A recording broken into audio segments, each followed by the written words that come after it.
अगर आप भारतीय स्टेट बैंक के खाता धारक हैं और भारतीय स्टेट बैंक के mobile banking application YONO SBI का इस्तेमाल करते हैं तो आपको पता होना चाहिए कि 1 जनवरी 2025 से योनो एसबीआई के एक्सेस को एंड्रॉयड 10 पर इस बार भी स्टेट बैंक ऑफ इंडिया ने बंद कर दिया है, यानी कि योनो एसबीआई एंड्रॉयड 10 पे अब नहीं चलेगी।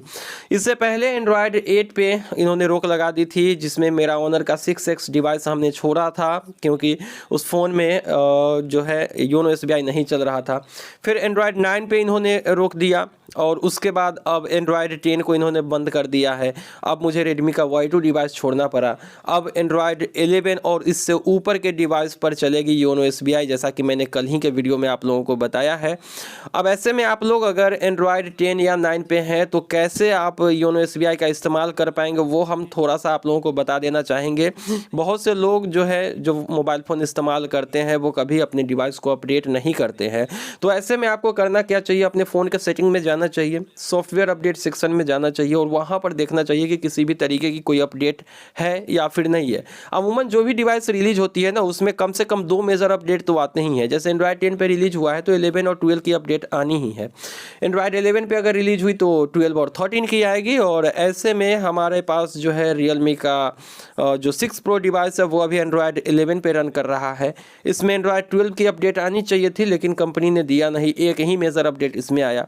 तो इसी तरीके से आप लोग अपने डिवाइस में जाकर चेक करिए सेटिंग में, सॉफ्टवेयर अपडेट सेक्शन में, कि कहीं 11 और 12 में से किसी एक की अपडेट अगर आ गई होगी तो उसको अपडेट करिए और इन्जॉय करिए एसबीआई के योनो एसबीआई एप्लीकेशन को। और अगर नहीं आती है अपडेट तो फिर दूसरा विकल्प जो है थोड़ा सा पेचीदा है। आपको अपने डिवाइस के लिए कस्टम रोम के साथ जाना होगा। कस्टम रोम होता क्या है कि वो कस्टमाइज़ किया जाता है और उसके बाद जो है डिवाइस में फ्लैश की जाती है। और कस्टम रोम आपके डिवाइस के लिए अगर अवेलेबल है, आप लोग गूगल में सर्च करेंगे अपने डिवाइस का नाम देके कस्टम रोम, अगर वो अवेलेबल होगी तो उसमें भी आपको, अगर आपका डिवाइस एंड्रॉयड 10 पे है तो 14 तक के अपडेट कस्टम रोम में मिल जाते हैं। लेकिन कस्टम रोम थोड़ा सा रिस्की होता है। अमूमन जो है पेमेंट सर्विस वाली जो यूपीआई ऐप होती है वो नहीं चलती है। लेकिन यहाँ पर एसबीआई ने बहुत बड़ी गलती करी है। गलती क्या करी है कि देखिए, फ़ोन पे, गूगल पे, पेटीएम 90% लोग इस्तेमाल करते हैं पेमेंट के लिए। यूपीआई 90% लोग इस्तेमाल करते हैं पेमेंट के लिए। और ये सारे यूपीआई ऐप एंड्रॉयड 10, 9, 8 पे सब पे चल रही है। लेकिन एसबीआई का मोबाइल बैंकिंग एप्लीकेशन जो है वो एंड्रॉयड 10 से नीचे, 11 से नीचे नहीं चलेगा। बाकी अगर दूसरे बैंकों की मोबाइल बैंकिंग एप्लीकेशन की बात करें तो वो भी एंड्रॉयड 10 पे काम कर रहा है, लेकिन एसबीआई ने 1 जनवरी 2025 से इसको बंद कर दिया है। यानी कि हर 1-1.5 साल पे आपको फ़ोन बदलना होगा। अगर फ़ोन पुराना होते चला गया है तो फिर नए अपडेट के चक्कर में आपको अपना फ़ोन बदलना होगा। क्योंकि हमने खुद बदला है। ओनर का 6X डिवाइस जो एंड्रॉयड 8 पे था उसको हमने बदला योनो एसबीआई के चक्कर में। उसके बाद एंड्रॉयड 9 पे हमारा फ़ोन चल रहा था रेडमी Y2, तो फिर उन्होंने एंड्रॉयड 9 को बंद कर दिया। तो फिर हमने Y2 को अपडेट किया, वहाँ पर एक अपडेट आई थी एंड्रॉयड 10 की, तो फिर एंड्रॉयड 10 पे वो काम किया और अब आखिरकार एंड्रॉयड 10 का भी सपोर्ट इन्होंने बंद कर दिया। यानी कि हमें अब रेडमी या Y2 को अब छोड़ देना है। और अभी एंड्रॉयड 11 हमारे डिवाइस में चल रहा है रियलमी 6 प्रो में। और अगर अगले साल से हो सकता है कि एंड्रॉयड 11 का सपोर्ट एसबीआई बंद कर दे तो फिर मुझे रियलमी का ये 6 प्रो डिवाइस भी छोड़ना होगा, जो कि काफ़ी अच्छे कंडीशन में है। तो क्यों एक मोबाइल के चलते, एक एप्लीकेशन के चलते आप मोबाइल बदलते फिरोगे, ये आप लोग समझो। आपको क्या करना है, तो एसबीआई का दूसरा मोबाइल बैंकिंग एप्लीकेशन है योनो लाइट एसबीआई, इसको आप इस्तेमाल कर सकते हो एंड्रॉयड 10 पे भी। नहीं तो आप इंटरनेट बैंकिंग किसी भी ब्राउज़र के ज़रिए यूज़ कर सकते हो।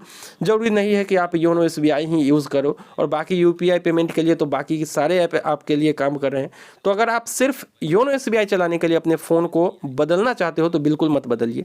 बेहतर है कि एसबीआई का दूसरा mobile banking application YONO light SBI use करिए, नहीं तो आप इसका इंटरनेट बैंकिंग ही इस्तेमाल करिए तो बेहतर होगा।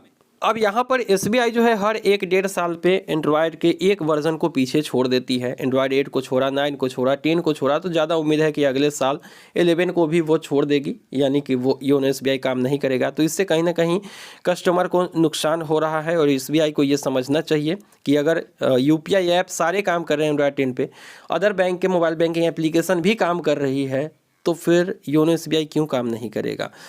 यहाँ पर बहुत से लोग परेशान हुए हैं। हमने जो कल वीडियो बनाई है उस पर बहुत सारे कमेंट्स भी आए हैं, तो आप अपनी राय इस वीडियो के नीचे दे सकते हो इस पर, और अपने डिवाइस को अपडेट करके देखिए। अगर अपडेट आ जाती है मेजर वाली तो फिर आपके लिए बेहतर है। लेकिन एसबीआई को यहाँ पर सोचना चाहिए कि अगर एंड्रॉयड 10 पे ही फ़ोन है तो ऐसा नहीं है कि कोई भी कंपनी अपने फ़ोन में सिक्योरिटी अपडेट्स देना बंद कर देती है।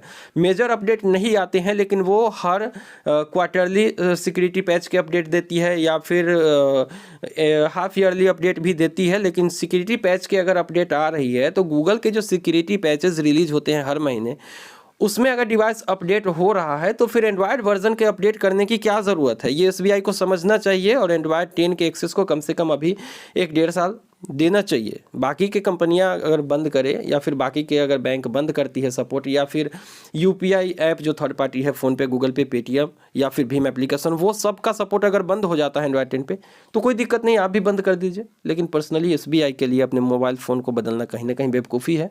राय दीजिए अपनी कमेंट सेक्शन में, बताइए कौन से एंड्रॉयड वर्जन पे हैं। मिलते हैं किसी नई वीडियो में, दीजिए इजाज़त। थैंक